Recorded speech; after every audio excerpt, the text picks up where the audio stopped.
minutes. Come on. 5, 4, 3. It's showtime. Good morning, Vietnam! Welcome to the party, pal! See you at the party, Richter. I didn't kill my wife! I don't care! Get away from her, you bitch! I'll be back. I'll be back. You did not going to say that, did you? What I do have are a very particular set of skills. To do the binds. I'm not bad. I'm just drawn that way. Inconceivable! Lilu Dallas Multipass. This is a tasty burger. Face. Want to hear the most annoying sound in the world? Do or do not. There is no try. Dead or alive, you are coming with me. I'm the bad guy? And Hulk, smash. I can speak with an English accent. Hit the hash pipe and join the National Guard. I could be elected president. You went over my helmet? What would you prefer? Yellow spandex? I know, right? The list is in the open! Hey, where are the white women at? They're digging in the wrong place. I'm gonna make him an offer he can't refuse. Are you not entertained? Second start of the ride. And straight on till morning. Meow. You son of a bitch. 21 gigawatts! Wax on, wax off. Oh my goodness, I am sporting a tremendous Woody right now. Bartender is the aristocrat of the working class. You want to flip 6-3 whole play and you could score. Cover me. Dogs and cats living together, mass hysteria. On this team, we fight for that itch. It might be a tumor. It's not a tumor. No ticket. No ticket. I get older, they stay the same age. It's not what you know, it's what you can prove. I'm a dude playing a dude disguised as another dude. He's 15. I ate his liver with some fava beans and a nice Chianti. Hope is a good thing. Maybe the best of things. And no good thing ever dies.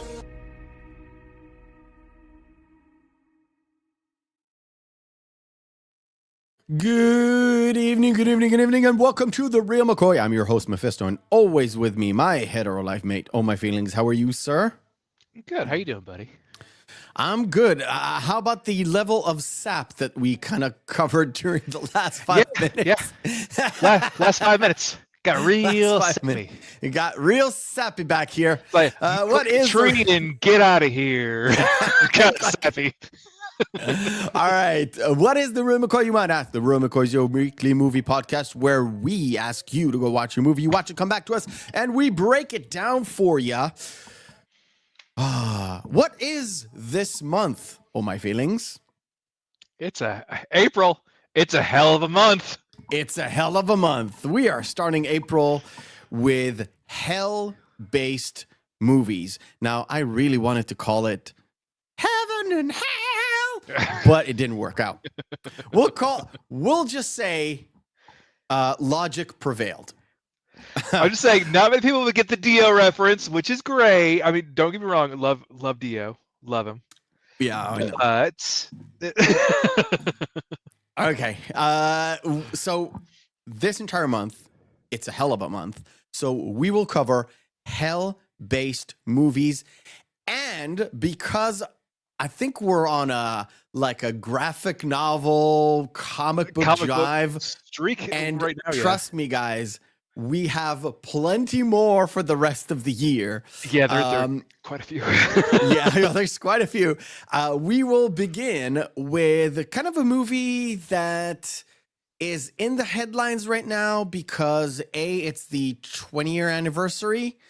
Plus, there have been talks forever, but recently has been really ramping up on part 2. And this is, of course, Constantine. Which I believe for the sequel, they're actually going to go more into some of the darker sides of Hellblazer, because this story, even though Constantine is not exactly light fare, it's relatively light compared to the actual comics of Hellblazer. We will get to that because I will let you cover that bit. I was really strictly focused on the movie and not really on the adaptation part, because I want to have a little bit of distinction between last month when we really covered the whole, changes between book and movie. Now we'll more focused on the movie and the story of the movie itself. The one good thing that I really loved about this, and we're going to get to, especially with the Lucifer scene, is just specifically how they set up the kind of mind fuckery that John Constantine pulled on the devil to make him hate him so much without saying a word. Because at Hellblazer, there's a whole big thing where he out tricks the devil and God at the same time. We will we will get to that. But anyway. All right, let's say hello to all the nice people in the chat. We'll say hello to Kaladin. Good evening, Kalikioki. We have got One Punch Man. We have got Juliet. Hello. And Tom. Yes, Tom. Hey, buddy. Welcome, buddy. Welcome. All right. And of course, everybody who went over from the Salty Nerd podcast, coming over, doing some little bit of a rating, and all the lurkers who don't say hello, that's fine. It's all good. We love you. It is the bedrock of any and all streams. Just sit back, relax, enjoy the show. So we'll start the show, right? We'll start it with a little segment that I screwed up called Behind the Screen. Sound production, take 2. Yes, hey, that's the wrong movie. I screwed up the stinger. Not the first time, probably not the last time. That's fine. Let's just call it a hell week. I don't have a good soundboard for that. Never mind. The movie Constantine. What is the behind the screens is where we take a look on everything that is behind the scenes, production, all that good stuff that has to do with the movie. I am in charge of this boat tonight. All right, cool. I do have a couple things in case you may skip them. Just go ahead first, and then I will interject at the very end if anything. I seriously didn't have a lot of stuff. I have watched 2 really good behind the scenes stuff, but it's mostly filled with technical stuff, or we'll call it like special effects, how they did it, how they made it happen. We will cover it when we get to that specific scene. So it's going to be light today, but it's, the character of Constantine was originally created by Alan Moore during his run in DC Comics. But it wasn't a lone character. It actually appeared that the first appearance was in one of the Swamp Thing issues. Correct. The thing is, he really didn't like the adaptations of From Hell and the League of Extraordinary Gentlemen. Oh, Alan Moore was adamant about hating the latter, and Sean Connery says that's the reason why I quit acting was the League of Extraordinary Gentlemen. I concur. And from that moment on, Moore rejected all the money and all the credits, especially the credits from Hollywood, on any adaptations from that moving forward. Now, I didn't know this piece of information before we started on like The Watchmen, which was arguably his most famous work. And he gave all the money, even like he was like pushed money. He gave all the money to the artist that was working for him. Interesting. That artist is the luckiest artist in the world. He has a curmudgeon for a boss. Okay. So I didn't write the name, but he was in the behind the scenes stuff that I saw today. The original title. Oh, sorry. So Constantine was his own character in a comic book title that was on the DC platform, but it was something else. It was like Shadows of something like that. It was Well, it was mostly like his original side project was Hellblazer at first, and then he became part of the DC Mystic universe, which is like Yeah, I mean the more Hellblazer. magical. Yeah. No, the Hellblazer itself, the title, he was like the main guy of the comic book Hellblazer, was under one of those sort of like, I don't want to say Midnight's Edge After Dark kind of a thing. Yeah, it was Vertigo Comics at first. Yeah, Vertigo, but that's the name, Vertigo. Yeah, because Vertigo ended up getting bought out by DC. Yeah, that's a whole thing. And originally, when they started to work on this project, which was 1997, they started to work on this project. The original working title was Hellblazer. Yeah. However, when Hellboy came out, they were like, it's gonna be a little bit too close to Hellboy, so they changed it to Constantine. I also thought they would have had more of an issue with also them trying to being conflated with Hellraiser still. That's from the interview that. Oh no, that's completely fair. I'm just saying, like you think that they would conflate it more with Hellraiser as Hellblazer is like. I don't know. That's what they said. Plus, it got like supporting information from Wikipedia.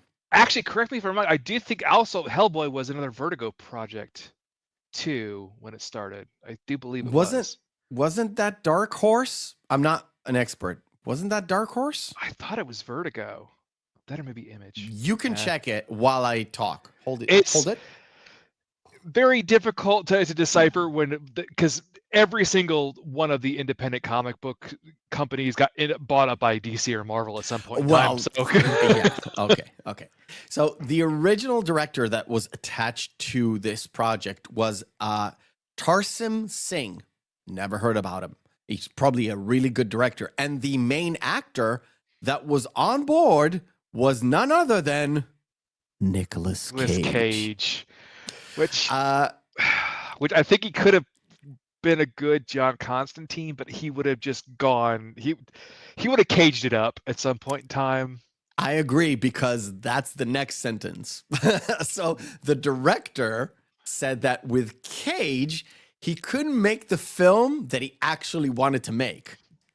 Yeah. Because Cage came from the studio like as a plant. So Tarsim Singh said, I can't make the movie I want, so I'm just gonna quit and you can have Cage. And as soon as the director left, Cage left. Oh, really? Okay, that's interesting. Yes. Which kind of put the project on limbo for a couple of months, I think. So a little bit more than that, about 4 months. That Warner Brothers is trying to throw Cage a bone and be like, listen, I know you couldn't play Superman, so we're gonna let you play John Constantine. Yeah, this was around the time, right? So early 2000s. All right, cool. right after he lost that and right before he was Ghost Rider. Anyway, a fellow called Francis Lawrence, the guy who directed the movie, he was a music video director, and this was his debut project. And he go ahead.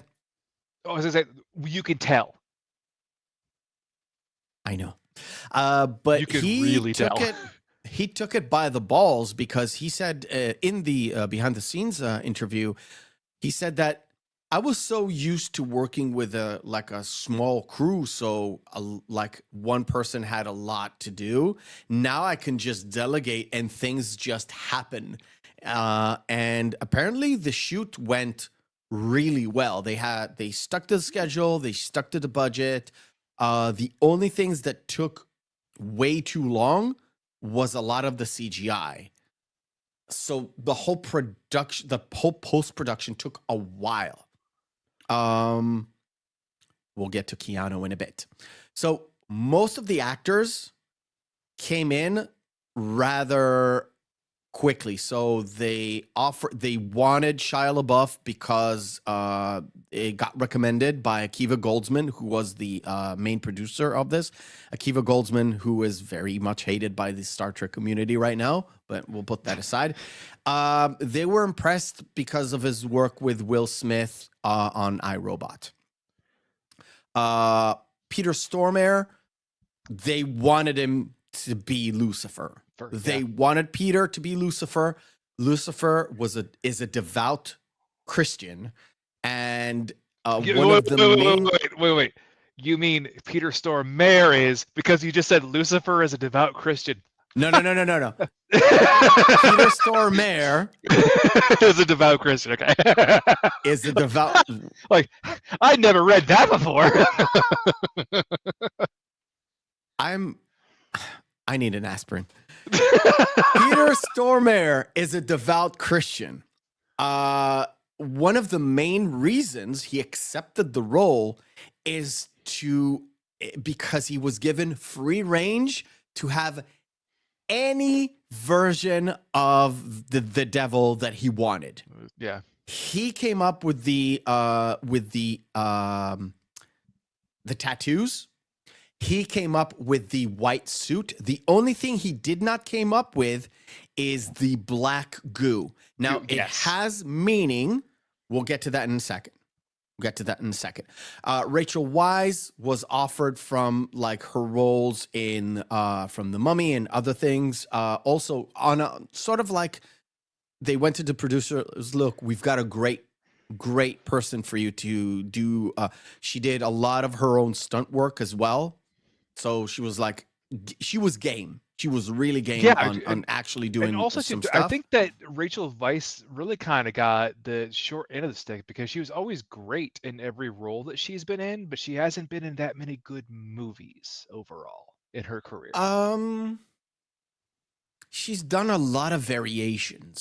She's done like real art stuff, but also like Mummy and Constantine, which are and there's technically blockbusters. I can't remember the name of the movie. It's like, if we ever do the heist month, it's in there. But she's Heist in that. She plays a femme fatale in it, and she's really fantastic in it. But yeah, that's one of those like mid 2000s films where it's like, oh wow, this is actually a really good movie, but no one ever saw it. Okay. But she was also in The Fountain, so 1 point deduction. I don't know. Sorry, I really don't like The Fountain. Okay, Sanders right. The Constant Gardener did kind of mess up her career. Yeah, I guess so. Yeah, that's fair. And the last one of the entire cast to actually be cast is Keanu Reeves. They were just waiting for him to finish up wrapping up stuff for the Matrix movies, because they were doing them back to back. Yeah, and they were releasing them like 6 months apart, I think, if I'm not mistaken. I think it was 6 or 8 months apart. Yeah, something. It was real quick turnaround compared to. And well, to be fair, neither of them should have been made, but that's another conversation. We'll put that aside. But that movie had a different effect. But before it had an effect, Keanu Reeves should have had problems with the director, because he specifically said he will not work with music video directors. No. I don't know where it comes from, but I think it's Johnny Mnemonic. Don't quote me on that. I would think so. Don't quote me on that, but I think it's Johnny Mnemonic. But we'll put that I'm aside. curious. Well, it actually kind of makes a little bit of sense too, given the fact that he was a music video director, given how the role of Balthazar was given to the lead singer of Bush, who had never really acted before, Mr. Gavin Rossdale.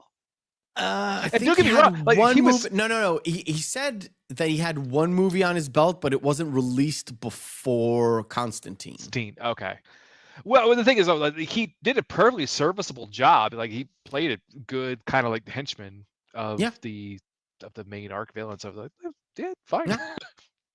Now, if only he could get his drummer to play out of 4/4 timing and have their bass player create a good bass line ever. You're an asshole. By the way, I used to love Bush as a kid. bad. They're bad. Okay. It's funny because his wife was on set a lot. Oh yeah, Miss now. Yes, Miss Gwen Stefani. Isn't she now Mrs. Shelton? I have no idea, and I don't care. But when Keanu came in the first day, they sat down. They had a talk. They went over the script and how Keanu would like to play Constantine, because they had sort of like a couple of different ways of how to actually create the thing, whether it's close to the adaptation or farther away. They chose the farther away. Definitely in terms of looks. They kept the grumpiness, but it's distinctly an American version of Constantine, where the book version is blonde. He's super British. He is so British. Yes. He is blonde, very British, and does not wear black whatsoever. No, he actually wears a brown trench coat. I even saw they did a test. They got an illustrator, right? He painted Keanu's face with the Keanu, the wavy hair that he has when it's short. And they put him in a black suit, like you see in the movie. And then they put him in the same kind of brown and blue suit that he was wearing in the book, and had him with a blonde hair. And the women of the crew said black. Black cat. Well, to be fair, they did have a small Constantine series where they did have an English actor actually portray him in it. And that actor actually did a good job portraying the character. The series was just ill-timed, and I think it only had maybe a season and a half, and then it got canceled. All right. So you already know what it's like. Like, so in the United States, it might be different in Israel, but it was already on the Thursday night slot at 10 p.m. So it was like, that's the late slot, which is still post prime time, but not full prime time yet. It's before like the Tonight Show and stuff. Then it got moved immediately to Friday at 8 p.m. That's what they call death slot, because nobody's watching TV then. Okay, I get it. Yeah, I get it. By the way, it's the same over here. Okay. Because Friday's like, you got like about. I thought with Friday 40, a little bit more 40 for you. No, 40 to 50%. They just don't watch TV shows on Friday. Yeah. Anyway, let's go a little bit into the sort of meat and potatoes of how the stuff was made. So the Holy Shotgun. Oh, wait. First of all, the Matrix influence on this movie. In this movie, there was a car chase scene, which was scrapped because they saw the car chase scene in the second Matrix movie, and they were like, Revolutions. No, Revolutions is this third one. It's Reloaded. Okay. Reloaded. They're all so dumb they names saw that anyways. scene and they were like, how about no? No, yeah. And after they kind of wrapped things up and started editing it, they were like, it kind of doesn't fit with where we're going. Now, the acute people will kind of discern that Michelle Monaghan. Okay, I was waiting for you to mention Ellie. Okay, you go ahead. Okay. Michelle Monaghan is one of these demons who are waiting to like grab Constantine as he goes to save Angela, and they get like doused with the holy water. The thing is, there was a whole story arc where Ellie, that's her character, has a love affair with Constantine, and that got scrapped immediately. Which is canonical, actually, in the stories too. Okay, she's cool. She's a half breed. She's not a full demon. Yeah. So she is in Midnight's bar. I tried to look for her. She is in Midnight's bar when he goes to Midnight for the very first time. And they're playing a Perfect Circle's passive, which is that we're going to talk about music in a minute, but yeah. Okay. And she is in that last scene saying, holy water? And that's it. And that's the only line she got too. It was like, oh, what a waste. So the holy shotgun, which leads me to the holy shotgun. It's an actual working prop that is built out of 7 different props. So the light at the top was working. It fired. The rotator thing worked. So the cartridge worked. Everything worked with dummies. Everything worked. And it was built out of 7 different parts that looked like 7 other different relics. The thing is, once wrapping was done, Keanu bought the prop and gave it to Francis Lawrence, the director, as a gift. He still has it till today. Okay, that's cool. Yeah. Yes. Yeah. The scene where Constantine wraps his hand and burns it in order to get rid of the demon bats in the street. There was an explanation on what that actually is. I don't remember the name of the English actor, the guy who was like the bug guy who gave him these relics and all that stuff. Oh, B-Man brought the cloth in and said, this is from Moses's death shroud. But they cut that out for some reason. But it has an explanation. It's even probably just Beeman given... actually explains it. Yeah, I was given the connotations in international audiences. Yeah, where that could probably be considered almost sacrilegious in a way. I have no idea, really, because you never know where the line is with that. So that kind of leads me to the holy hand grenades, the little small vials of holy water. Those are actually fashioned out of Christmas ornaments. Yep. Which I found hilarious. You can really tell, too. I know. If you really look at it, you can tell. It's kind of got wrappings and it kind of looks like a grenade, but yeah, you can tell. The Spear of Destiny was actually the same prop that was used in Hellboy. Yes, okay. Go back and watch it. All right, okay. I watched the snippet, but it is the same exact prop. All right. The lighter that Constantine uses was an actual Zippo official lighter. It was Saint Benedict, especially made for people who believe in Saint Benedict or want you a can actually relic. buy it for a certain point of time on the Zippo website after the film came out. Yeah, you know why? Made a ton of money. You know why? Because I owned one. Oh my god! I told you this back-to-back movies that when I was a smoker, I was like, "Oh my god, I need a cigarette! Oh my god, I need a cigarette! Oh my god, I need a cigarette!" Then this is not the great movie for you. The people who were in charge of the special effects, it was Stan Winston's studio who did quite a lot of like real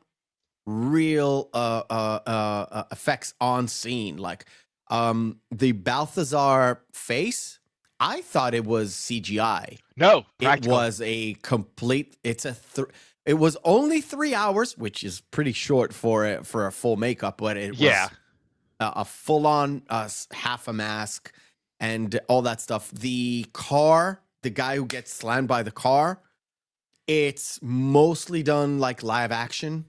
There was no people getting killed or even in the car.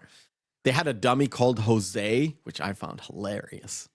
Which they actually had to bring the jaws of life to get him out. I don't know why they cut him out. They just could have scrapped the car, but yeah. I was just as an aside for the Balthazar scene when he's given him his last rites.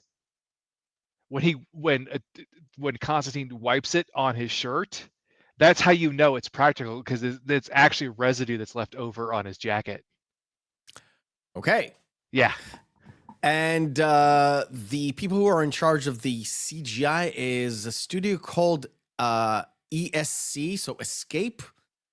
I've never heard of him, but those were the guys. Was it kind of one of And those studios like back in like the early, like the mid 2000s, I where think it's a like there were a defunct one. shitload of them, and they all got bought up by a conglomerate, and now they all work under like probably ILM now. Yeah, but I saw they showed you like the initial stuff that they worked on with CGI. It's like early, you can tell it's like early stuff. However, one of their greatest achievements is actually the bug guy, which they had a guy. So they made an illustration of how the bug guy should look. From the illustration, they had a suit made that the guy fighting Keanu was wearing. He was wearing this whole cape. He had a full body mask to wear, which doesn't look like the CGI version, but definitely looks like the sort of illustration of the working, to the stuff that they worked off of. They had to individually make every single bug and code the way that the swarm kind of is on the working on the sleeve, and the hand itself working differently. So they had to figure that out. They said it was a whole bunch of coding, and it was a mess. Imagine. That thing took a year to do. Jesus, yeah. That whole scene, which is a nothing throwaway scene, that whole Bugman took a year It to still do. has one of the funniest bits though when he kicks that poor little crab. I know. Punts it. I know. And the demons, there's that moment where I think the first time he goes into hell, Constantine goes to hell to get the little note, right? Oh, to get her her ID bracelet. Yeah, exactly. You had one demon that was like real. They made a puppet, and from the puppet, they actually 3D rendered it and added in all the rest of them. Now for the hell, and that's the last thing that we'll touch upon that later. Originally, hell was supposed to be this black void, which was they said it was supposed to feel oozy and liquidy, but very black, not like this burning hellscape that we see in the movie. The only remnants of that you see when Lucifer comes in and he has these black oozing feet. Yes. That's what original hell was supposed to look like. What they did was, and it's kind of discussed in the movie, we'll talk about it when we get to it, is the fact that they wanted a look that is atomic bomb. The atomic bomb just dropped, and because hell doesn't really have a time to it, it's after the initial sort of fire explosion comes in, the heat wave, but before the actual blast like clears everything out.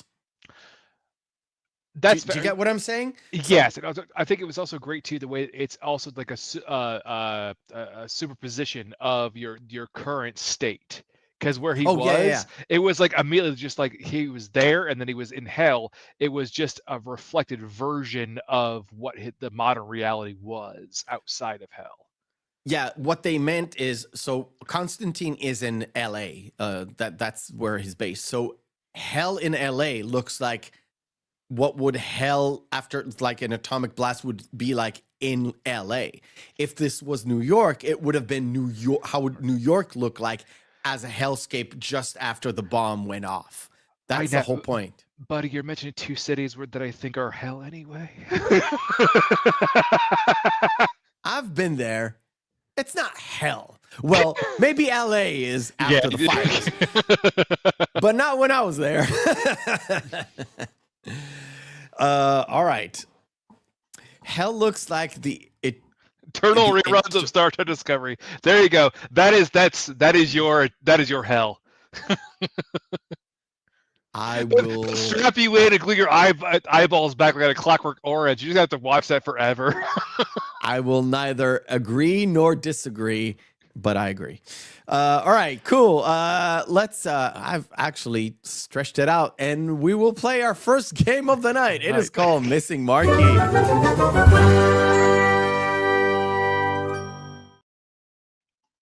Missing Marquee is where we take 10 posters of movies, have their text written off, and we display them. And you guys out there in the chat will have to guess which movie this is. Here we go. Aww. This week should be extremely easy, but we'll see. I told you before, ever since we reviewed that for your birthday last year, I'm like, you know what? I actually do really, really like this movie. We were quoting it last night on a show that I was on. Somebody really liked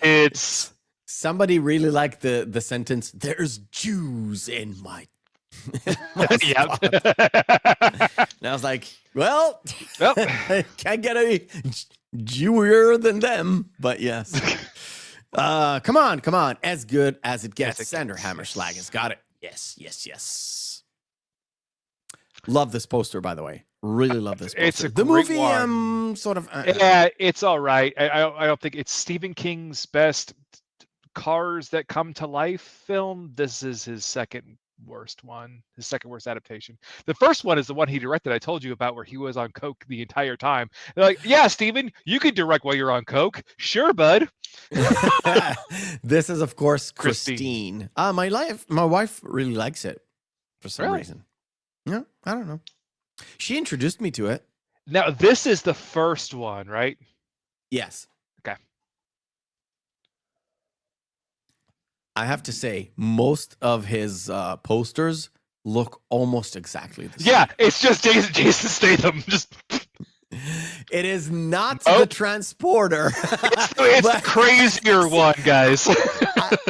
I knew everybody would have said the transporter. Everyone says the transporter. Nope. It's not the transporter. It's another one. Say, in the sequel, he has sex on a racetrack. I think so. Yeah. I don't even remember watching That's in the sequel. No, it is that's not Beekeeper. The Beekeeper. It's a different The Beekeeper is type actually of a good movie, too. But yeah, I still need to watch it. There. Paladin has got it. It is Crank.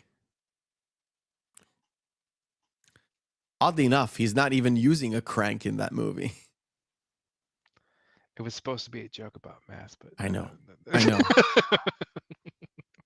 I was being stupid again. Not one of Denzel's finest moments. I would say not. It is, of course, Deja Vu. But I actually like that one too, though.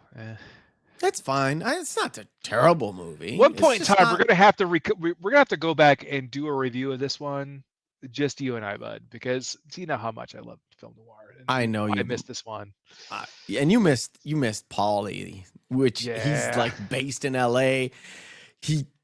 The whole point of that whole scenery was like his jam as well. LA Confidential. I absolutely love this poster. This is not an original poster. This is actually an art that it was done much later on. I think it was for like a remaster release or something. It's definitely not original.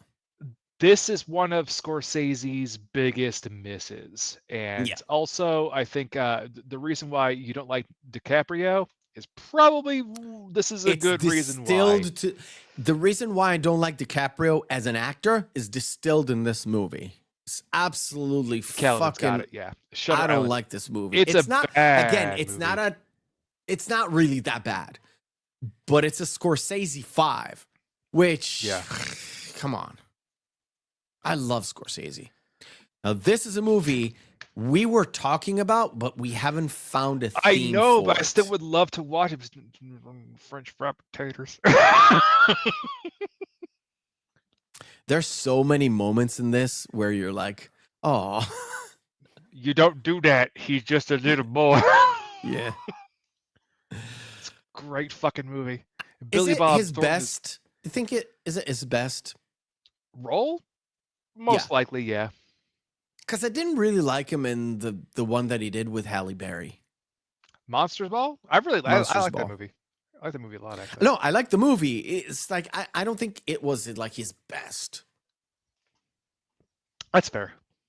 All right. Nobody knows. This is Sling Blade. Sling Blade. Yep. Fuck you. This movie's so awful. Yeah, this movie is terrible. Matt Damon. This is the movie. Whenever I think of the Matt Stone and Trey Parker making fun of Matt Damon, this is the first movie that pops in my head. It's like, yeah, it's Matt Damon. Yeah, this movie is awful. The fact that Cher is in this movie is just piles on the garbage. Like, what? Oh my god. Nobody knows what this movie is? This is I Stuck on You. Stuck on You. Now, I know what people are going to say. And your first instinct is correct. No, sorry. Your first instinct is wrong. That's the polar opposite of the what? Your first instinct to say what this movie is, the name of it, is wrong. Damn it. The Man Who Would Be King. I thought people would say Zulu. Zulu? No, a lot of people actually think Lawrence of Olivier. I would not be surprised. I would not be surprised. Why? Lawrence of Olivier is sort of an Arabian. Yeah, you could see it. This one is really, really easy because it has the one guy playing Nightcrawler in it. And actually, you can actually even see it by the number of claws that Wolverine is showing. Well, it is what it is. It is X-Men, but it's not the first X-Men. And it's not X-Men. It's not X-Men. It's X. There he is. Calicchio. X2. Yeah. And that is it for. Yeah, from that. I'm all out of sorts. I have good energy. I just can't talk. Right. Constantine. First time you saw Constantine was in the theater? Yes. I have not seen Constantine in a theater. I've actually seen it much, much later. It didn't hold any interest for me. Mm-hmm. And I'll tell you what. Keanu, for me, really fell off. Really fell off. Now, I went back today on Keanu's filmography. Because I had it in my head for some reason, and I think I said it in a review of one of the movies I did with him, is during the 90s. So the 80s ended, and he was Bill and Ted. And I thought, well, he started the 90s with Point Break, and then he kind of fell off for a few years, and then he got Speed, and everybody thought, well, he could do Point Break, and he can do Speed. He's sort of like got over the whoa phase. And then he did some sort of a romantic comedy or a romantic drama or whatever. He did a lot of romantic comedies. Yeah. Apparently it was spread out. And then he did, in 1995, he did Johnny Mnemonic. That's why I mentioned it. And I said, well, that's sort of where everything died off until he got Neo. He was working every year. Oh, yeah, he was. Every year, or like, year yes, year no, year yes, year yes, year yes. Then like as soon as Matrix hit, it was basically every year. He had a role in a movie. Big, small, doesn't matter. He had a project for every single year. And it includes this one. And I thought back in the day, I was like, I don't know what Constantine is. I'll wait until it hit cable. I saw it in cable and I was like, fuck, I needed to watch this in the theater. Now, I missed out. Do you know why I went to go see this in the theater? Not only because I knew about Hellblazer, but talking about music. The song Passive by A Perfect Circle was played in the film. When he goes into Papa Midnight's, that's A Perfect Circle playing Passive. Okay. this was the release of the song because they hadn't released it anywhere else until it was actually in the theaters in the film. That was the only time. Then it was released on A Perfect Circles of Motive, which, by the way, shit album. Everything else was covers besides one song. But that's one of the major reasons why I would go see it, because 3 of my other friends who are big fans of like Tool and stuff were like, yeah, we'll go see it because we love Perfect Circle, so it's fine. Yeah, great movie though. So it starts off kind of like your mundane, oh, this is a remake of like The Exorcist kind of a thing, right? Because if you go in and you don't know anything about John Constantine, you're like, okay, Constantine, I see the guy, he's got this weird like golden shotgun. It's going to be like a real action movie. And you go in, and the first kind of scene is essentially The Exorcist really condensed into like 7 minutes. And do you enjoy the fact that, because the first time I watched it too, I kind of laughed out loud. It was like, why are you laughing? I'm like, the alcoholic priest is named Hennessy. I know. I know.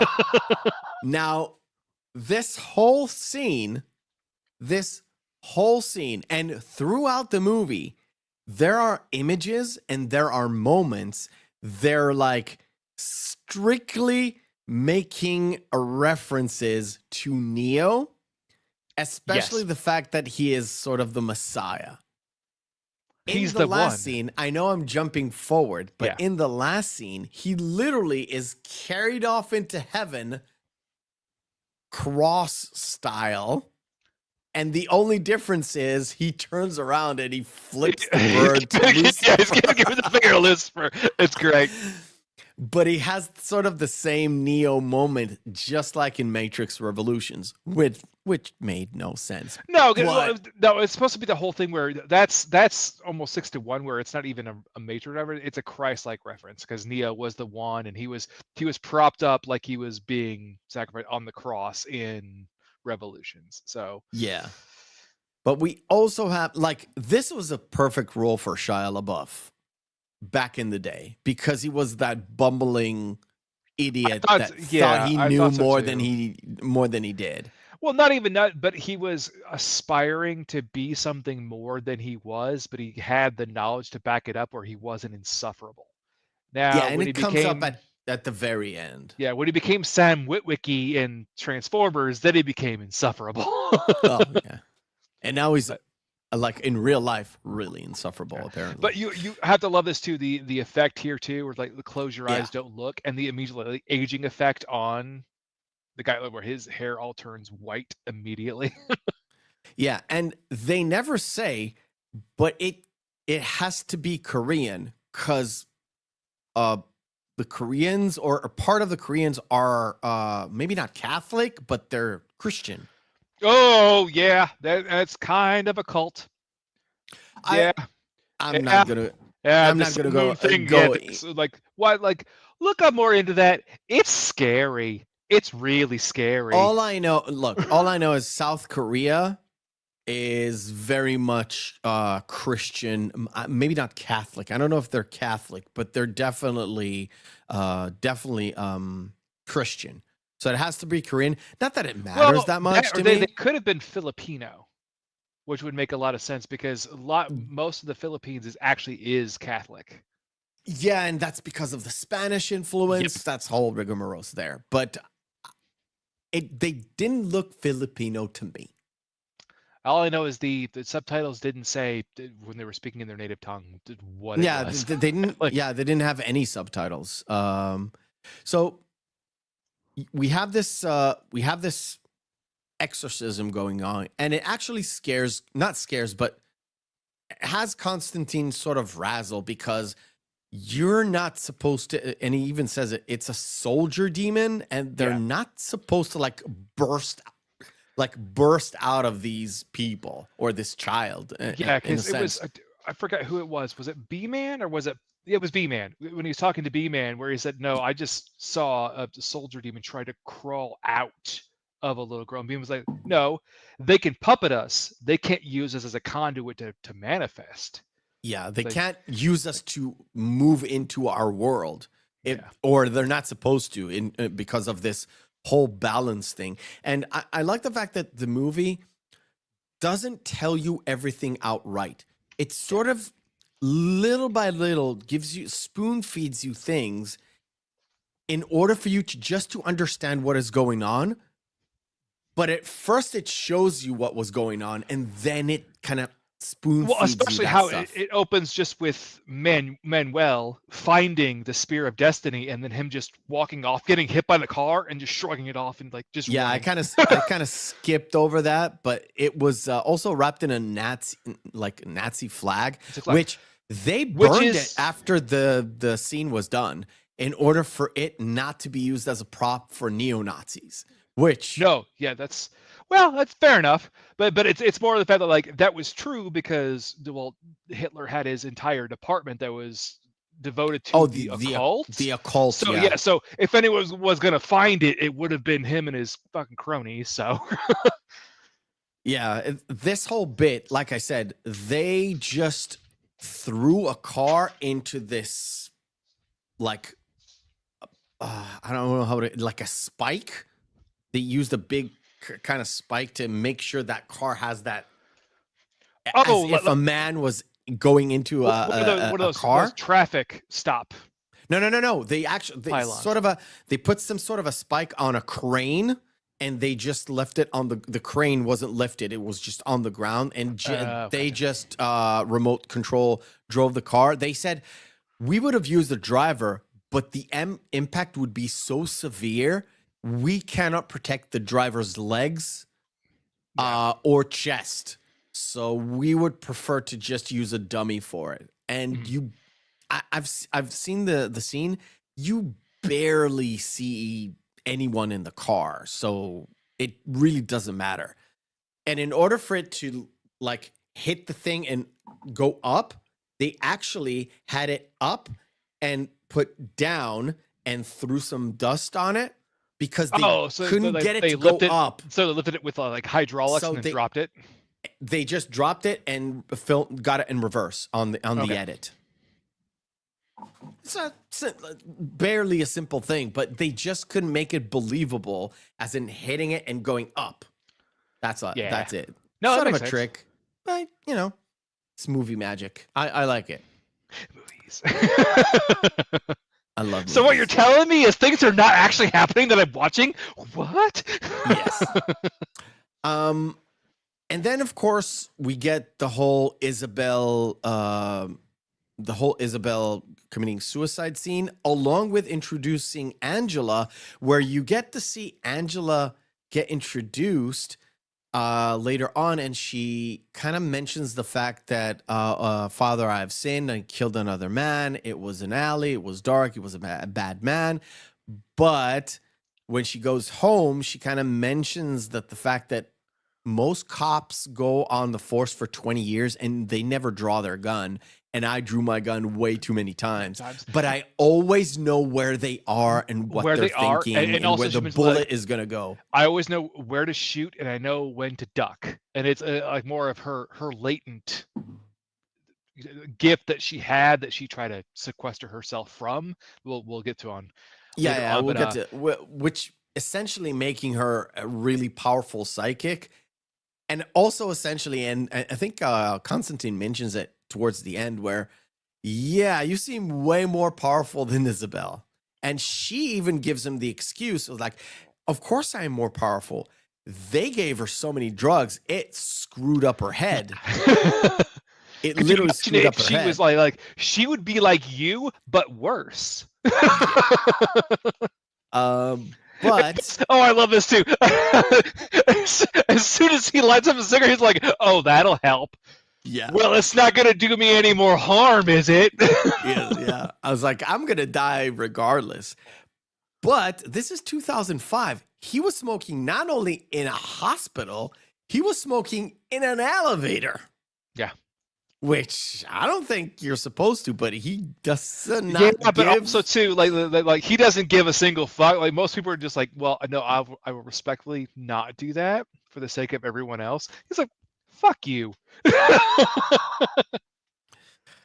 Now, this shot was, of course, composite. Mm-hmm. However, Rachel Weisz did go to a morgue in order to get the effect that she wanted on herself. So when she looked at the correct proper green stillness screen or the dummy, she would have the same reaction as if she was looking at her sister in a morgue. But this was, of course, not in a morgue. This is after they pulled her out of that pool. And this is where they kind of mention the fact that her partner or somebody in her department was saying, "Look, you don't have to see this." And we already know about the guy. You're already carrying that baggage of shooting that guy a few days ago. You don't need to look at your sister, but she was compelled to do so. And they have that sort of a meeting in the hallway where he literally I'm not stopping this elevator for you. Plus, going down. No, you're not. Yeah. And then we get the Beeman scene where he gives them the shrieking bugs, and he said, "Why do you love bugs so much?" It's like, I don't know, I just do. Who doesn't? Yeah. Well, the other thing too is their relationship is really more fleshed out, especially in Hellblazer. Beeman doesn't die for a long time, and Beeman is kind of, and also Father Hennessy, they're kind of amalgamations of separate characters throughout Hellblazer that are just, you can see sprinklings of who these characters are, but more importantly is B-Man here. This is him stating how imperatively this is important. No, they're clawing their way into the material realm now, so there's got to be something big behind this. So he has B-Man do the research behind it. They do have the big bit about Dragonfire, which I thought was funny. Yeah, I know. It's sort of a foreshadowing. And I'm jumping ahead because this is the second time Angela and Constantine kind of meet, where Gabriel was talking to the father. Constantine wanted to talk to Gabriel, and Angela wanted to talk to the father, and they both were fighting on who's going to be first. First, it was a first come, first serve. Oh, so you're a jerk wherever you go. Yeah, you're a jerk everywhere. And when they split, he goes to talk to Gabriel, and that's our introduction to Gabriel. Now, Tilda Swinton is, first of all, she was one of those people who are like, we want Tilda Swinton for this role. They told her what the role is, and she immediately accepted. You know why? Because they're sexually ambiguous, the way that you would think of a half-breed, like an angel, would be. That's I thought the casting was perfect with Tilda. She jumped on this role because of the sexual or gender bending thing, fluidity. Also, where you don't when she was at the end, she was sort of exposed, not exposed in terms of naked, but when she was in her Gabriel regalia, her thing looked like bindings that trans men were wearing before they got their tits cut off. Sorry for the inconvenience, but that's how it looks. And she loved that about the character, because angels are not man or woman. They're angels. They're completely ambiguous. They don't have, even in Dogma, they say, well, we don't have any parts. We can't rape you. We don't have any parts. We're like Ken dolls, yeah. Yeah, we're like Ken dolls. We're sexually ambiguous. Yeah. But if you actually read actual depictions from any version of the Bible, regardless of religious texts or even the Quran, angels, if you were to see them, would be fucking terrifying. Your mind couldn't comprehend them. and the thing about it is first of all, the depiction of Christ's getting killed with the Spear of Destiny is right above them. It's a big Yeah. painting above that fireplace, sort of foreshadowing of what's going on if you didn't figure it out yet. But also, when Constantine sees the back of Gabriel, he kind of you see the wings for a second, and then it kind of disappears. Lawrence, the director, specifically said, "I don't want white wings. I don't want white wings. I want them black, because you do not expect an angel to have black wings." It's not a foreshadowing on his intent. It's just that I don't want them to be white. Well, there's also the half breed that works at the liquor store that's looking over Father as he passes. His wings are even grayed and like modeled too, where they're not purely angelic, because again, they're not pure angels.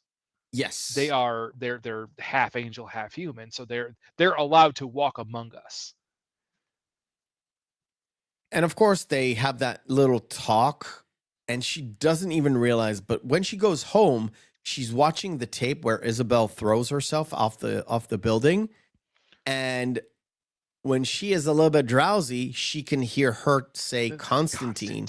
Goes back to the thing, and she doesn't say it, which is such a lovely turn, because it's the same way how the demons will speak to those who are they're trying to possess or trying to influence some way. Yeah, like manipulate. How Maman was whispering to Isabel, and later Angela. Yeah. I had it on the screen. Anyway. This is when he was like, "Hey, buddy, got a light?" And he grabs the cricket immediately. Yeah. To be fair, there were no cars actually there, because they were filming on location in front of this gas station in LA somewhere. And they had to close the road and add in the cars later. And the shot where he gets smashed and you see the POV from the car, that's people throwing stuff on the car. Makes sense. Do you remember we talked about RoboCop, where they threw the slop bucket of the pig guts and stuff on the car from the POV? Same deal. Why are you bringing up movies that I had to miss? Oh, you missed that one. Yeah, I was traveling then. Sorry. And then, of course, because he is like, "Oh, I just fought a full-fledged demon in the street. I just saved this little girl that was a soldier demon was trying to get out of. What the fuck is going on? I'm going to talk to Midnight," because his bar is sort of like the neutral. So you can see the half-breeds. You can talk to Midnight and see what the hell's going on. Because as he walks in, gotta love the bouncer thing too, because every single time he pulls up a new card, and even Chaz just gets checked twice. But this is where Passive by A Perfect Circle plays. This is the scene. But in there, Papa Midnight's is a true neutral ground, because there's literally an angel that's a half-breed in there that's turning water into wine. And there are multiple demons that are half-breeds too. And there was a scene that was cut, was him talking to Ellie at the bar too. Okay. Not and only that's where she was in the bar, like as a shot, but she actually talks to him. Yeah. Okay. Yeah. Okay. So that's kind of starts the whole, I don't want to say subplot, but sort of a plot line that didn't go anywhere. That's why it got cut. They didn't want to. It kind of it didn't add or it didn't add to the movie's main thing. Plus, it didn't add anything to Constantine character. I think the only thing that. Sorry, go ahead. The only thing it would add more depth to kind of his sort of overall ambiguous morality. How the fact that he understands the half-breeds that are demons as well as angels, and the fact that he's sleeping with one. And that he's not actually immediately just purging her from the face of the earth. So he's following Papa Midnight's example of the balance, where Ellie wasn't harming anybody. She wasn't trying to prevent anybody from doing anything positive, or being in the way as she was later as a bodyguard for basically bring about the apocalypse, where Yeah, you know you had to go. essentially. So no, she's just on the plane. That's it. She would just be like another person. So I think that's the only thing that would be kind of good about having those scenes. But overall, the movie was soup to nuts. Theatrical version was 2 hour 5, credits included. I don't see how adding another 10 minutes of that side story would have added really that much to it. So plus the director essentially said, I don't want any romance in this movie. Even Constantine doesn't really go into any sort of a romantic connection with Angela. It kind of is implied, but as soon as there's any closeness, they it's always kind of like played for avoid gags. each other. Yeah. Which, to be fair, you don't need a romance in this movie. Story. You really don't. No, it kind of takes away from the focus of the movie itself, which is the fight between heaven and hell. I think the only thing that kind of refers to it being a romance there really is Midnight at the end where he's at the chair to tell me it's not about the girl. It's mostly not about the girl. Yeah. See, they got a little bit in there, but a little bit in there. It kind of explains it. This Gavin Rossdale here, I thought he was great here. Yeah, finger linking good. And also as he's coughing, what? I didn't catch that. Yeah. And also with Midnight has the first iteration of the line where he said, you know, I thought I heard thunder the other day. No, that must be Satan's stomach growling. You know, you're the one soul. He'd come up here to collect himself. Yes, that was the most important thing because that's a full-on setup and payoff. Yeah. For that. Because Constantine said, yeah, I've heard rumors. It's like, where have you heard this? I've heard that.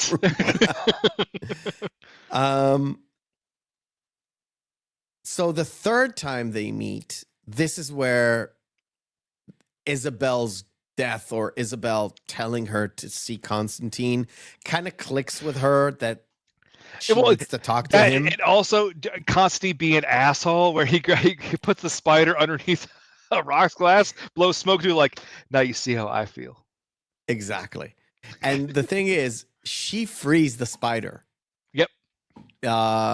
And she was like, I know in circles you travel in the occult demonology. And she's like maybe you have somewhere to point. You point to her like that way. It's like, and the thing is, cold. he sends her away, and he chases her because he sees the bat wings, the demons coming after her. It's all the water bubbling. Because he realizes, oh, there's going to be an incursion of something like hell is coming here now. And they have that moment where like the street lights going down. It's like, oh, this is a power outage. I don't think so. No. And he says, I don't think so. And they go into that. Like, you may want to close your eyes. Yeah. Suit yourself. And she throws him like, don't worry. It happens. The first time. It happens every time. Don't worry about it. Yeah, it's the sulfur. Which is a good setup and payoff because it happens up later where she knows like, oh, sulfur. Yeah, exactly. And then they go to their house and he has this cat moment. And a lovely bit again, cat's evil. They're evil. Evil. See? He even says it. She says, is a cat a good thing? And he says, yeah, might as well. They're already half in and half out. And I was like, I fucking knew it. I was like, I fucking knew it. I knew there were devils. I've been saying this for how many years now? Yeah. God damn.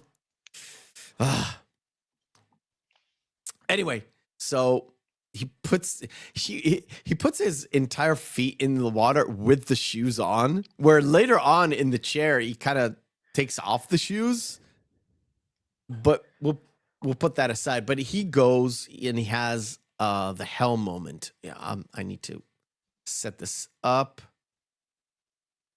And he even goes in with a cigarette and is like, fuck this place. Here again. So yeah, as we mentioned, this is sort of that moment, and even when he talks to her and explains it to her about him being a child and having to see things that nobody else saw. Yeah, because that's right after this is their conversation. Where his, and they even show it's like it kind of caused my parents to make it worse, and you see him laying down as a teenager getting electroshock therapy, and I was like, oh shit. What I thought was the best part about it though is he mentions the fact that like when he tried to kill himself, he went to hell, but like I was only there for I think it was 3 minutes, but trust me, 2 minutes. 2 minutes.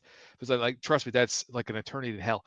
With the way that they play that off, and then later when she gets dunked under in order to go there and see it, how time stops, and then she blows out the bathtub, and it's like, oh yeah, because this all happened. What looks like a couple of minutes to us was not even a millisecond in actual time. Yeah, and there's another little setup and payoff with the whole time thing, or with the whole when he explains to her that he killed himself. You go back because Gabriel says to him in that conversation, "You took a life." Yeah. No, you're going to hell for the life you took. What's the life he took? His own life. Yeah. There's tiny little setups and payoffs, but the fact of the matter is he just jams this little tiny holy water on him, and then he's out of. I couldn't understand how stuff worked, but it just worked. And I think one of the things about this movie is got a lot of criticism about stuff that kind of worked for no apparent reason. Yeah, but because if you think about how Angela goes to hell, how did she come out? She didn't have anything to get out. Was it just because of her latent abilities that she was able to break from hell, or they never explain it? So yeah, but we have the scene with Father Hennessy, which is just sad. Yeah, I absolutely love that scene. It's really gross. But the fact that he just takes a bottle, opens it up, and he tries to drink it to silence the voices because he doesn't have the amulet. Yeah. Because Constantine wanted, like, take off the amulet so you can be attuned and so you could find attune out to the ether what was going on. Find out, yeah. And he wanted alcohol to silence the voices, like I said. And he tries to drink it, and it's empty. And then he gets another one, opens it up, it's empty. And then he takes a bottle and just breaks it and tries to drink it, and it still won't give him what he wants. I have to give Gavin Rossdale the way that he plays off just cold, calculated evil here as he's walking past, because it's all under the influence of Balthazar here, where like he is clearly drinking himself to death so fast, but he can't comprehend it, because the way that it's even cut, where he opens up the bottle, drinks a half of it, puts it back, and as soon as he puts it back, you see wine pouring out. Yes. Yeah. So you know something is up with what was going on here, and that there is that moment after, because this is after he was in the morgue and he saw it was the Celtic cross, I think. So it's the cross with the circle underneath. Yeah. I think it's called the Celtic cross, which in this context they don't say it's a Celtic cross, but it has sort of the meaning. And it kind of flows into the whole explanation of Constantine telling Angela about what was happening. We kind of discussed this. And of course, she gets the call, and Constantine comes over. And to be fair, if this was real detectives and real police, they would never let him touch the body. Yes. Yeah. That also, he sees that he's got the amulet. Like, why didn't you call me? Yeah. Yeah. So But like, he why didn't takes you put the amulet on or Yeah. call me? He Kind takes of the a ice cube and rubs his palm down in order to get a print of what he had there. yes. And that's kind of the symbol of Memel, which is the Yeah. son of the devil in this continuity. Which is weird because it's a cross. So why is it the sign of whatever? But it's a cross being consumed. That's it's like it'd be like how the symbol of the Antichrist is the cross turned upside down. So it's like yeah. Catholics are weird, man. But I want to touch upon two things before we do the first game. The first thing is the next scene is Constantine literally pressuring Angela to, because they were searching her room in the hospital, in the mental hospital, and it was like she must have sent you some sort of a message. You were twins, because up until this moment, he's like he knew she was her sister, but he didn't see a picture of her. And now he puts two and two things together. It's like you were twins. Twins have a way, especially when they were young, to like complete each other's sentences, leaving messages so the parents won't catch them. And he really puts the pressure on her. And we know later why she was trying to avoid him, because she doesn't want to tell him that she's a psychic. And then she figures out, well, we just have had messages put on the mirrors or the windows in order to communicate, and she finds this thing out, and she talks about is it like Corinthians? Yeah, but there's like, no verse of that in Corinthians, like, well, not in this Bible, but yeah. in the hell version of the Bible, yeah. Well, technically, in hell's version of the Bible, no, it's actually the devil coming back to reclaim the earth, but fire's fire all the same. And this image, you were saying earlier about not having imageries that are like offensive.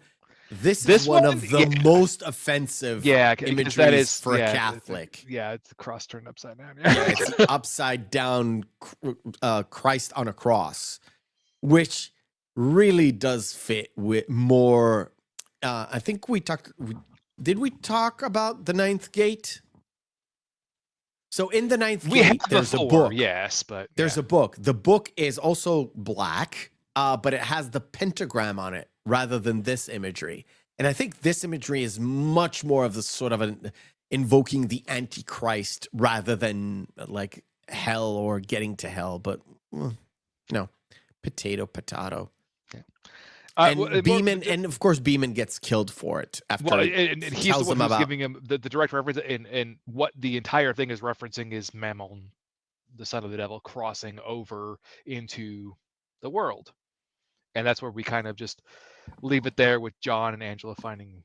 Yeah, we'll do a quick because we've been going on and on, so we'll play a little game called wait. To set this up. God damn it. A little game called Screen Fighter. Round 1, fight. I'm doing this a little bit early, and we're going to do it a little bit faster. So not a lot of pairs today, but get your pens sharpened in the chat. Ladies and gentlemen, Screen Fighter is where we take two movies, pit them together, and see which one is the best one. If there's no discernible difference between the two, both of them are good or both of them are bad, we fall into our criteria, which is Friday evening, Saturday evening, out with the boys, out with the girls, out with your significant other. Two movies in a vacuum. Which one will we pop in? Ba-bam! I found a Keanu Reeves movie, Point Break, or Alice in Wonderland. All my feelings. Which one will you pick? That's Mandarin. Yeah. It's Point Break, obviously.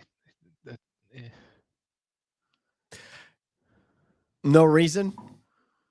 I'll give you my choice awful. And you will know what I'm talking about. Well, because the one scene, because it reminds me of my favorite of the Cornetto trilogy. Exactly. It is Point Break.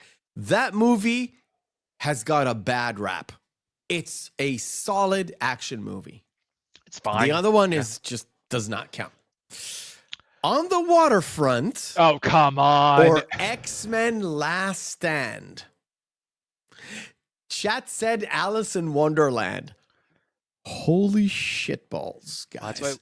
You really need to rewatch both of them and be sincerely wrong. X-Men The Last Stand we or On the their votes, so don't worry about it, but it's okay. Yeah, I know. Feelings. On the quick. On the Waterfront, it's a fantastic movie. I agree. On the Waterfront, just because they fucked up Dark Phoenix. Sorry. Well, yeah. Even me, the comic book the comic book illiterate knows Dark Phoenix. They fucked it up, and they fucked it up again. It wasn't the first time. even the animated X-Men series fucked up Dark Phoenix. So there was another different kind of property, different medium, still fucked it up. All right. Teen Wolf or Roadhouse? Roadhouse. Teen Wolf. Roadhouse. Now, I'll tell you why. Too much fucking fun. I'll tell you why. They did a remake of Roadhouse with Jake Gyllenhaal. It was fucking terrible. We talked about that before. That movie is perfectly serviceable. It's terrible. Later on, a few months later, I was like, you know what? Let me put Roadhouse on. The only good thing about Roadhouse is Sam Elliott. I'm not even joking. That movie is fucking awful. It is awful. Dude, Roadhouse is terrible. It's not terrible. It's just not good. It's not good. Got a bad opinion, but it's okay. Oh, fuck you. I don't even care. It's a Great Pumpkin, which is the Halloween special. Yeah. And have you seen Anaconda. Have you seen It's a Great Pumpkin? Of course I did. Okay. I grew up, every holiday that we had this, like, out of place Christmas special on, like, in the middle of April. Charlie's shitty Christmas tree? Yeah. Yeah. Okay. Hear me out here. It's going to be Anaconda. Do you know why? John Voight? I don't know. John Voight, Ice Cube. It's a terrible movie. Oh, yeah. It's awful, but it's a terrible horror movie. That's why it's like, I'll watch that and be like, yeah, it's the Great Pumpkin, Charlie Brown. Fun when I was 5. Nah. Oddly enough, the chat agrees with you, and I cannot, in good conscience, ever pick Anaconda. But it is what it is. Another Keanu movie, A Scanner Darkly or The Seduction. Easy peasy. It's my birthday month. Let's go with Scanner Darkly. That's way too easy. Not even joking. It's so good. The Big Short or The Frighteners. Context is key here. Okay. Big Short, better movie. Still not a movie that if I were to just pass by it, I would stop and be like, I'm going to watch the rest of The Big Short. The Frighteners would. I'm going to overrule you because The Big Short, it is so good. It's fantastic. I'll tell you why it's so. I'll tell you why it's better than The Frighteners. I'll tell you why. We're not talking about which movie's better. We're going by our criteria. I already gave you that The Big Short's a better movie. If The Big Short is a better movie than The Frighteners, you should pick The Big Short. If both of them are good, okay, then you go by our criteria. We always go by me criteria that first. For 193 episodes, you've not been listening. No, I'm just joking. Anyway, I'll tell you why why I'm picking The Big Short. That's it. I'm done. The Big Short invokes so much emotion out of me that The Frighteners will never be able to do as a movie. Well, that's why I'd rather watch The Frighteners, because it's a fun horror movie. It's not like, oh, wow, I'm mad now. I don't even care. Oh, you know what?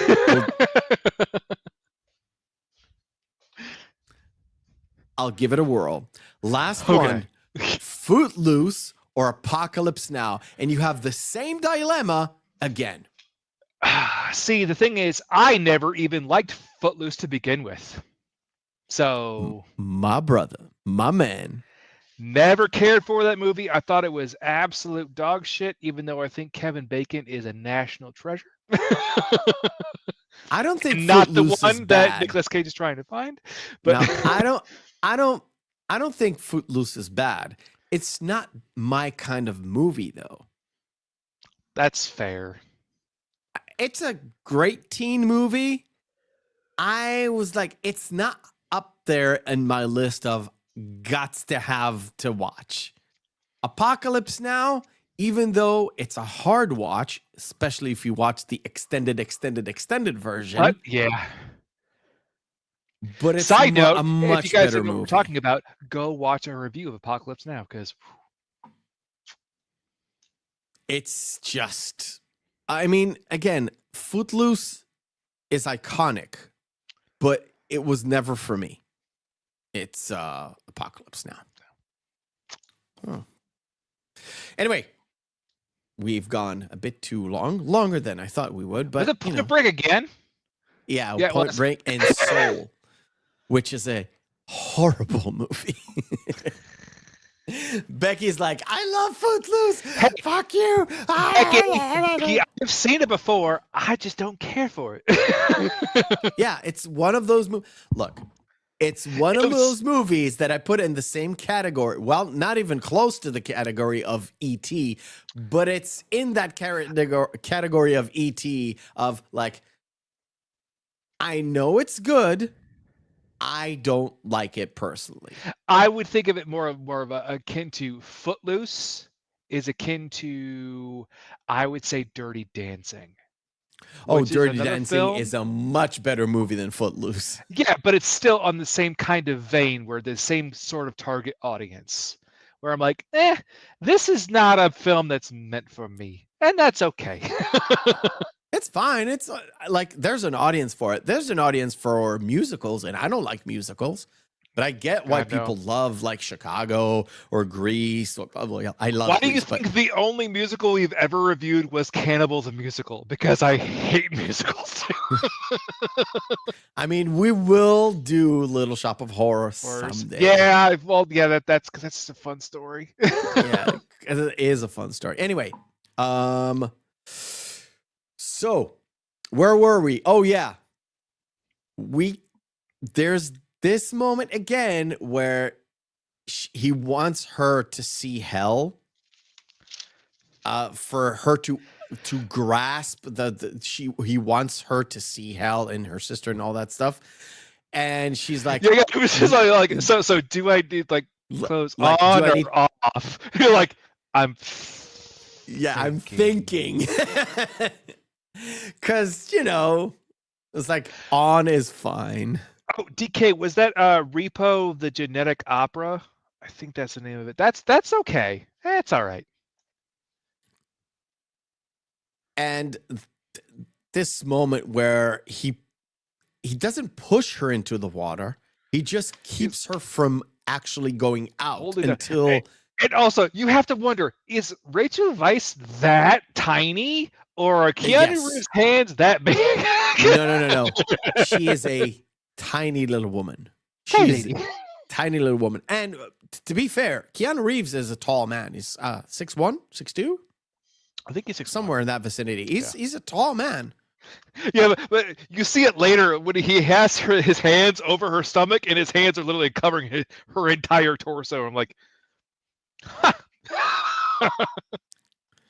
there's that moment where she's like, this is the great moment, because when you see Balthazar for the very first time, he's playing with his coin, right? And then she finds the coin because he definitely put it there for her to find. It's not like it's, yeah, it's not the trap, randomly it's there. Well, he says later, like, my entire goal was to get her here. Exactly. And when she picks it up, she plays with it, and because she plays with it like that, it's like Balthazar, mother effer. Constantine even recognized the coin too, just the coin itself. But yeah. But I love the fact that she kind of mimics him, giving you that feeling of, yes, she has an extra something that she hasn't actually revealed yet. But after this moment, she reveals it, but it's a bit too late because then Constantine realizes, oh, I did not a good job. There is a fun aside. That coin, Gavin Rossdale actually did buy from the prop producers. Oh, I didn't know that. Yeah. Okay. So again, I thought this whole face reveal thing was CGI.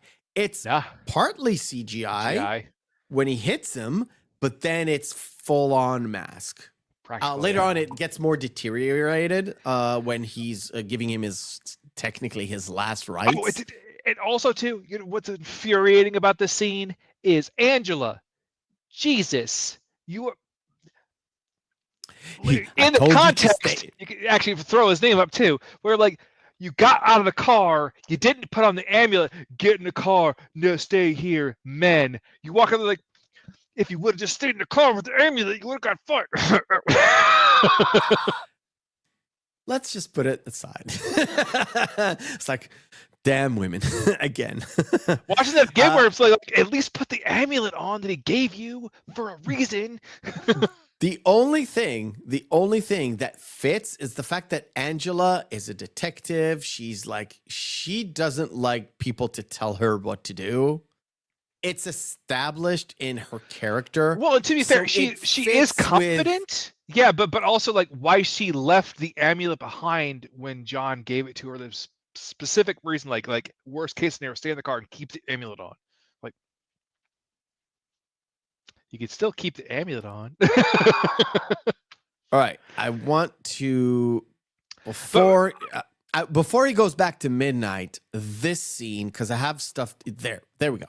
No, I do. Okay. I wanted to go over just real quick the last rites that he gave Balthazar. Yes. Where again, like he tricked the demon. Where it's like, you think you would know better by now. I thought so too. It kind of doesn't fit with, like, Balthazar is supposed to be not your regular demon. First of all, he's half-breed. Plus, he's privy to Mammon, where he's probably knows what is going on in terms of plans of he's an integral part of the plan to bring her there, and like he knew the fact that it was supposed to be the spear of destiny because of the blood of God in it, in order to bring Mammon's plan into fruition. It was like, you'd think, hey, you can't, and he kind of pulls it back on John, where he says like, you don't have the power. It was like, well, he says you're not a priest. Yeah, you're not a priest. You don't have the power. Like, well, I can still give you your last rites. And to be fair, that line is like, a demon in hell. I'd love to be. A demon in heaven. I'd love to be a fly on the wall. But at the end, where he finally says that Sacre de Dio, it's the blood of God, and that's where he gets the fact that it's the spear. And then he finally just says, by the way, you have to ask for absolution. But in a way, do you think it was all just a ploy of Balthazar in order to get Angela to come up? I think they were both trying to play a game with each other.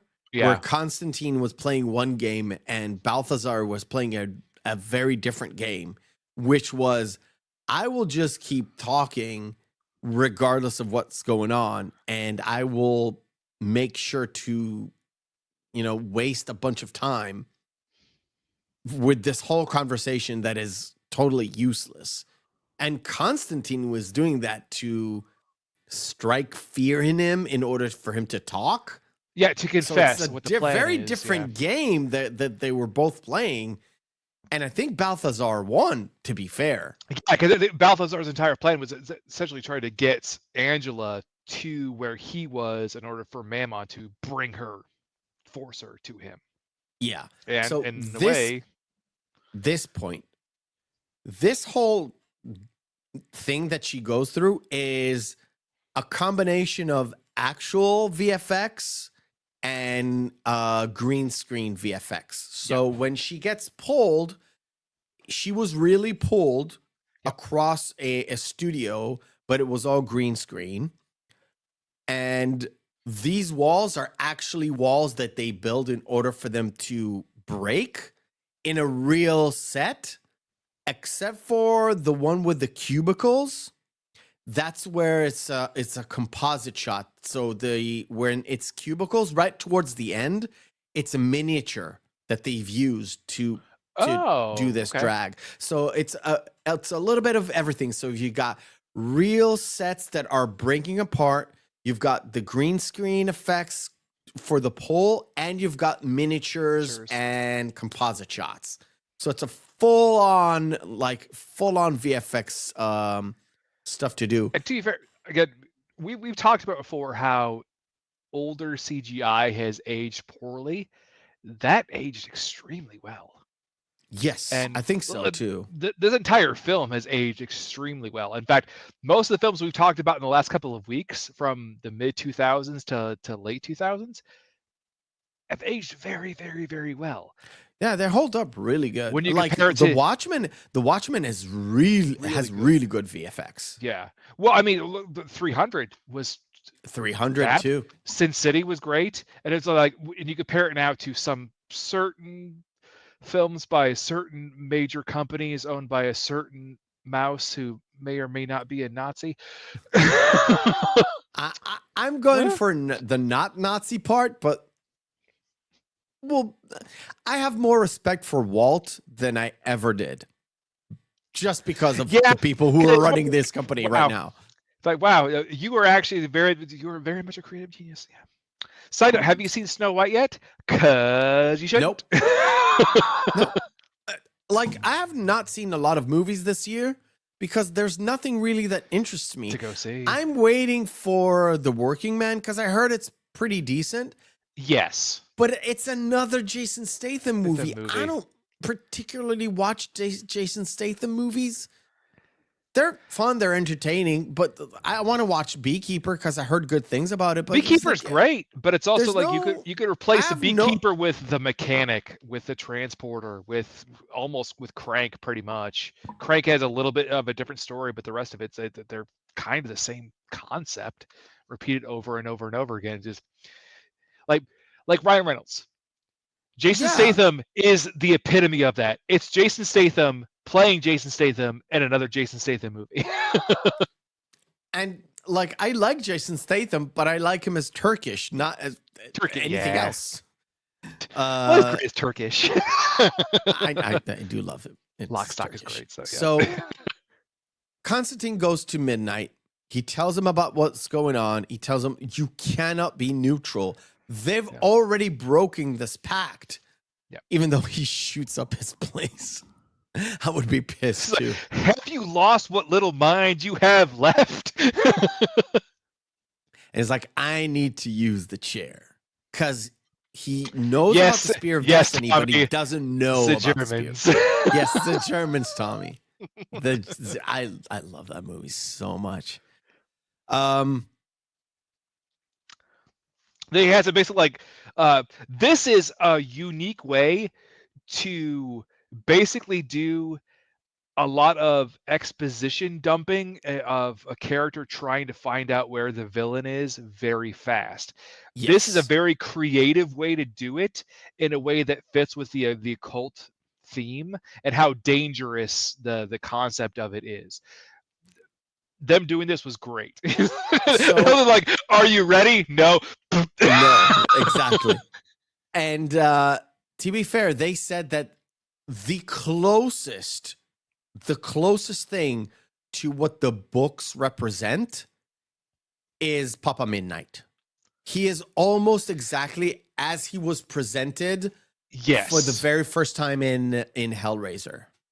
Hellblazer, in one of the sort of it's one of the arcs. He's appears first in one of the later arcs. Yeah, he actually appeared first, actually, in a comic book re-release version of Swamp Thing as a character who was trying to help Swamp Thing. We're not going to go down the rabbit hole of comic books because we can talk for hours. Yeah, I know.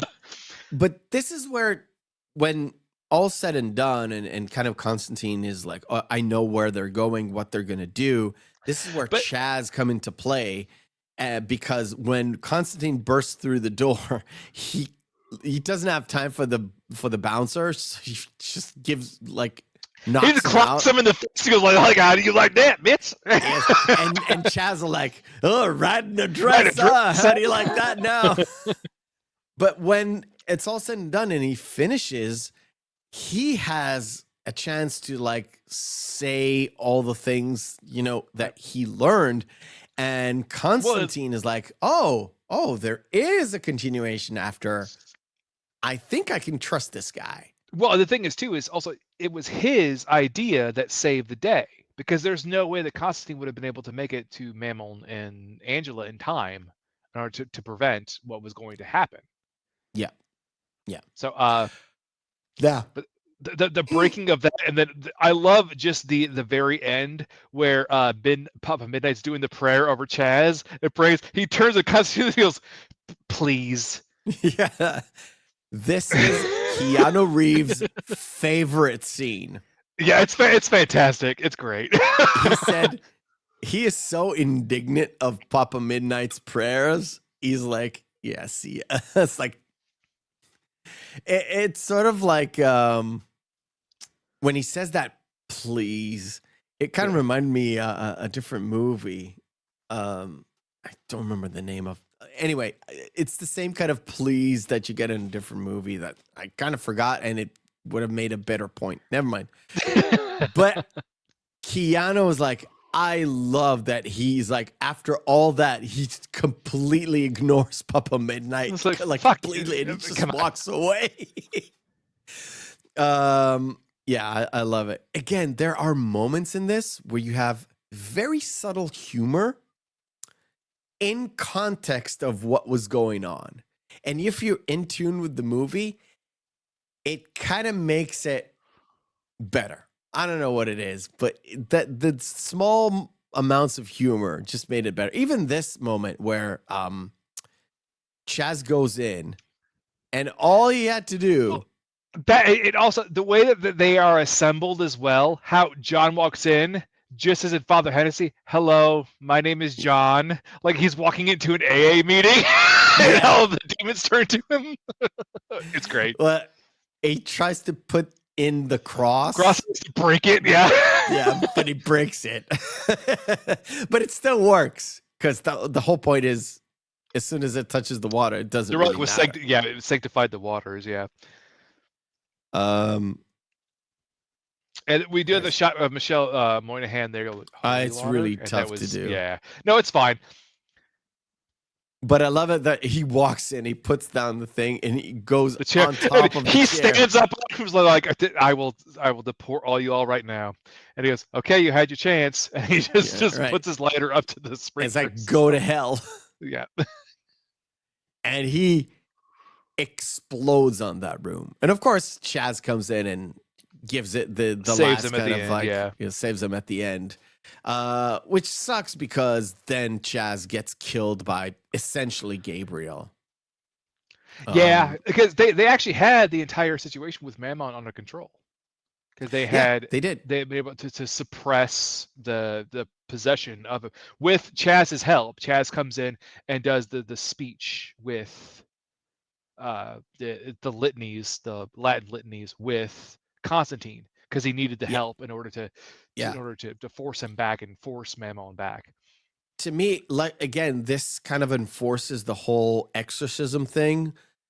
Again, in the beginning, you had an old priest and a young priest. Not really, but let's let that lie. But here it's definitely like the old priest and the young priest kind of a thing. And it's more just like any kind of mentor and mentee sort of situation. Yeah. Yeah.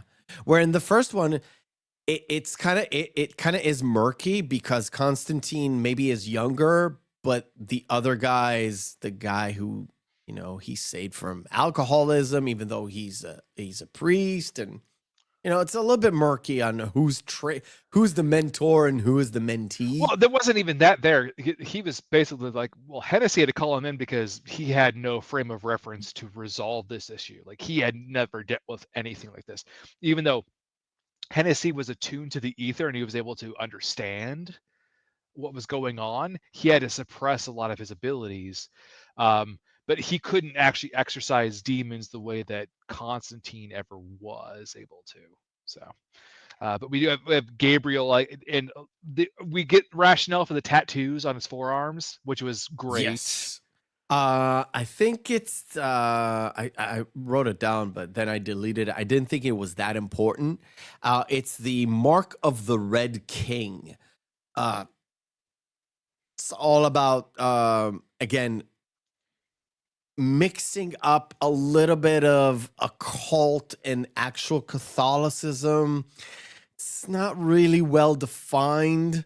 I'm pretty sure it's more of from the book rather than an actual thing that they kind of like, we think it's interesting. But the mark of the Red King is a sign for protection, usually. At least according to what I read. That or to cast out evil or to bring forth the truth. Yeah, that's the mixed messaging between. And just side note there, look back at that shot of Tilda Swinton there, and look at modern depictions of like Michelangelo's angels. The hair, perfect. Yeah. Yeah, it's fantastic. I love the fact that his rationale was very close to what was in Dogma. And his rationale is sort of the same rationale that Lucifer had.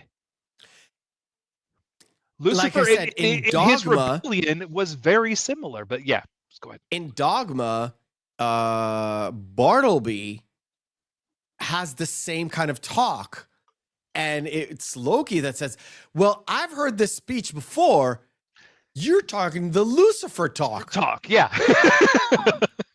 And it's sort of the same thing. It's like he gave you everything. He didn't give us nothing. Blah, blah, blah, blah, blah, blah, blah. You were his favorite. We were cast out. We were second, Now, in a way, Gabriel's is a little bit different. Like he is not envious of humans. No, he wants humans to be worthy of God's love.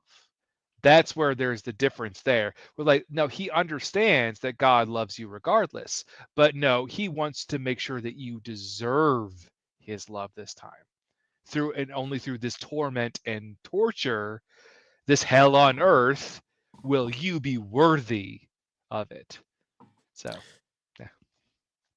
This entire month, we chose essentially 3 movies with 3 fantastic actors playing the role of the devil, or Lucifer, or Satan, whatever we want to call it. Little Morning Star, Little Horn, Morning Star, Old all Scratch. The old names, all the old names. How I miss the old names. And this one's the first one, which is Peter Stormare. It is so good because he has his version of the devil, where you would expect him to be red or black or have the Tim Curry version from Legend. Yes. One of those things. And you end up with this. I would say one thing is red eyes and tattoos, but a white suit. What's interesting is there is kind of something that's ubiquitous among the themes that we picked for this is that Lucifer in the very end, he's a deceiver. So in so many ways, I think Peter Stormare played it perfectly with he is a cold and tempered front, and behind it is a raging storm. And there is malice in everything that he does, but it's played off calm and collected. And he only shows a little bit of tinges of anger twice in his chat with John. Yeah. Yeah. And this moment is like, this world is mine in time. Yeah. Yeah. So he essentially is really like God, but the opposite side, where he's not playing these like, okay, it's time to do the apocalypse. It's time. No, it's fine. I've got time. I've got plenty of time. This world will literally fall into my hands because I will prove God wrong. I do have to say too, I love the scene right before that is the tete-a-tete between John and Lucifer. Because first of all, he calls him Lou. And him lighting his last cigarette and messing with the lighter, where he was like, come on, man. And I've got a whole theme park set up for you. Yeah. And then as he's walking, the glass shattering, I think that was one of the big CGI set pieces that was really prominent, that was promoting the film at the time. And like overall, I think it was what was it 30 million? How much was the budget? I can't remember. I know it did like didn't even write it down. Quadruple its budget back, so it made money. Yeah, it made money, but it was always like heavily criticized, and even on Rotten Tomatoes, it's like it's less than 50%. Yeah, still, which is again weird because now it's got like this cult following. But you know, it's the way it goes. But we do have Gabriel after he grabs this effect. I'm gonna have to because this effect of him carrying him away, but he can't, and the floor gets shattered, and almost to the point of he's dragging him through this muddy thing rather than a solid ceramic tile thing, is a really good effect. This effect really holds up even after 20 years. It's so goddamn good. And that moment of Lucifer realizing, no, he sacrificed himself, because what Constantine does is all about intent. This is where I had a little bit of an issue, because if you intend on sacrificing yourself in order to save the sister, so Isabel goes to heaven, it's like, I want the sister to go to heaven, and Lucifer is like, done. Done. And then he drags him off. Constantine was like, I'm willing to die, but I know that because I die for another, then my earlier sin gets absolved. No, actually, no, that wasn't actually his intent, because this happens actually in Hellblazer, where he does perform a sacrifice, and it wasn't for an ulterior motive. Whereas like, oh yeah, well, if I sacrifice myself, then I'll go to heaven. Then I'm clear, right? Because that would be exactly what he has been doing, which is doing altruistic goods in order to save his own skin. So it wouldn't have worked.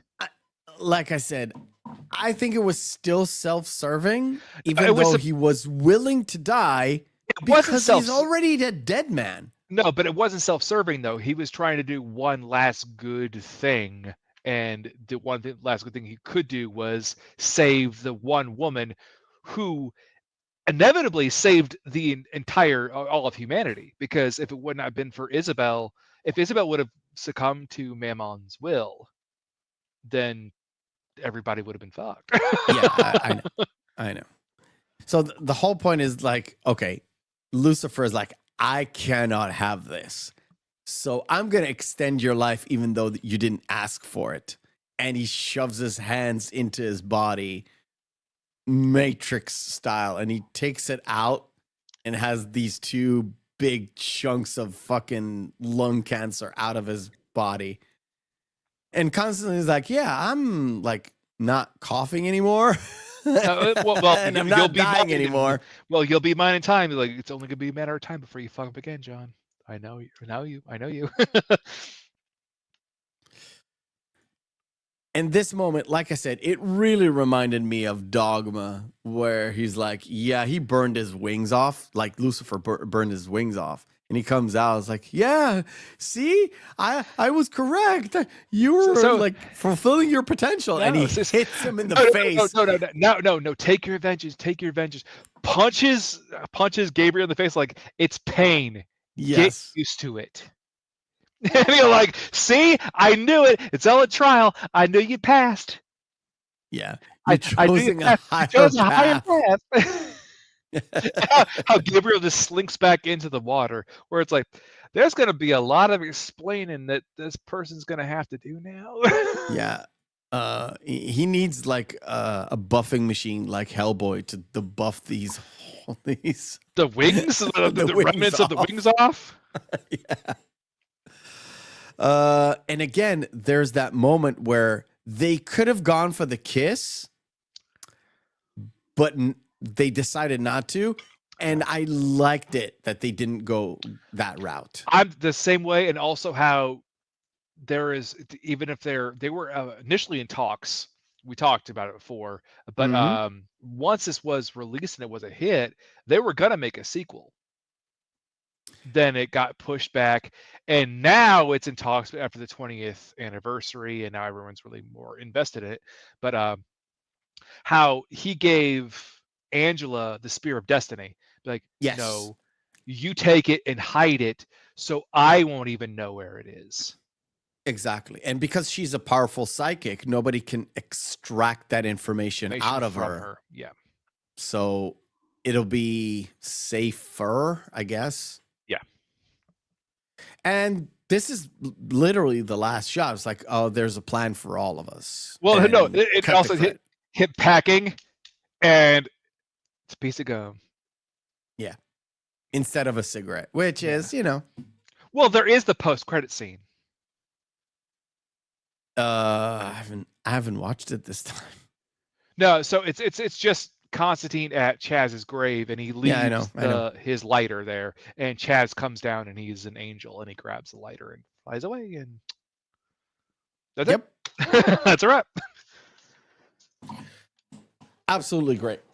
Fun movie.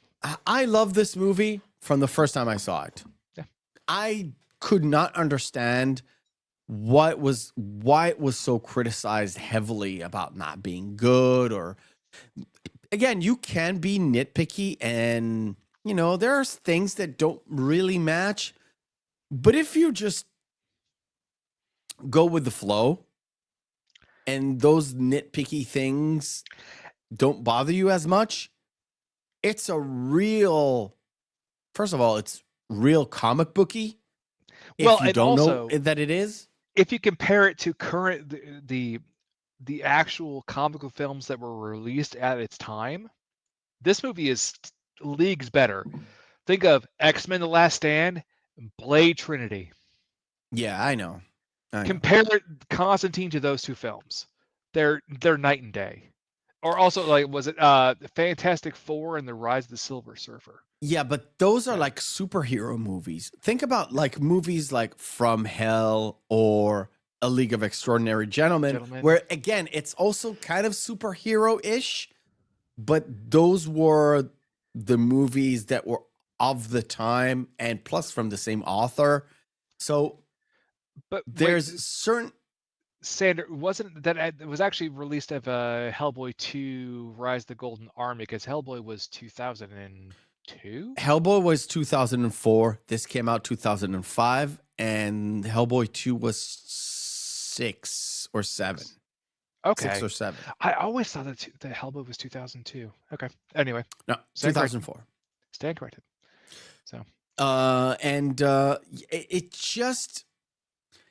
It's a comic book movie without actually being a comic book movie, even though there are comic book-y moments in it. Yes. Especially the action bits. It really is blocked as if it was a panel. At least to me, it kind of looked like a panel. panel action shot. Well, I mean, look at the especially like one of the shots that you love so much, that overhead panel of Lucifer dragging Constantine. That's a 1, 2, 3, 4 stop panel right there. Yes, definitely. And if you don't know it's a comic book, it's a good occult movie, I guess. A cult action movie. Yeah. And to be fair, from all the interviews I've seen, both Keanu and the director, Francis Lawrence, said that this is a neo-noir movie. I didn't see any noir movie in it. No, really. The only kind of noir references was like kind of Chaz's Cab. Maybe.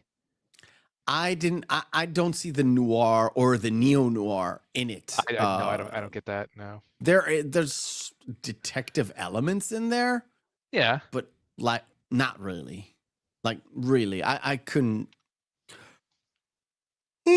Sorry. I didn't see it. But it is what it is. All right. That kind of brings us to the end, unless you've got anything else to add. No, I would say if you are in the States, it's free on several different streaming platforms. I think it's free on Tubi.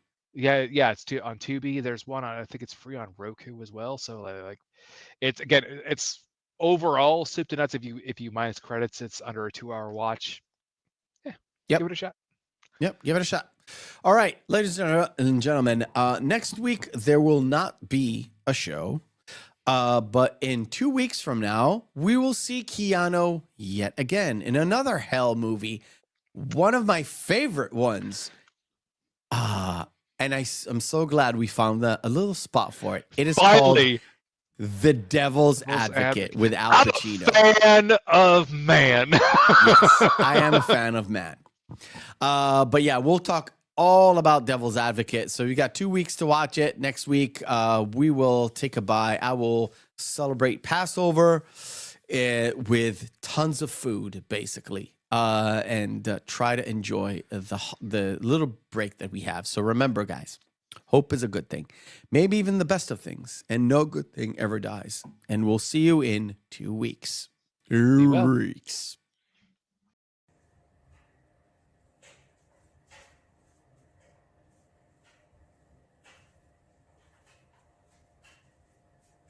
You're still here? It's over. Go home. Go.